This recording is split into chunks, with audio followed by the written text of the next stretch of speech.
এই জগৎ আল্লাহ যেমনি চাইবে তেমনি হবে। মানুষ আল্লাহকে ডাকে না, তাই আল্লাহর পৃথিবীতে আল্লাহ যা কিছু করেন মানুষের মঙ্গলের জন্যই করেন। বিপদেই আল্লাহর পরিচয়। যখনই মানুষ বিপদে পড়ে তখন আল্লাহকে স্মরণ করে, তখনই আল্লাহ খুশি হয়, বুঝতে পারে আমি যে বিপদ তাদেরকে দিয়েছি সে কারণে তারা আমাকে ডাকছে।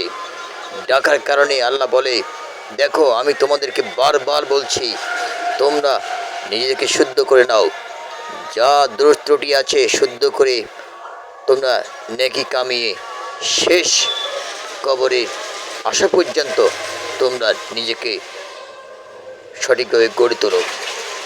মৃত্যু কখন এসে যাবে তার কখনো কেউ জানে না। তাই আমি বিপদ দিয়ে পরীক্ষা করি কে কত বিপদকে উপভোগ করতে পারে। বিপদেই আমার পরিচয়, আমি একমাত্র তোমাদের মালিক আল্লাহ।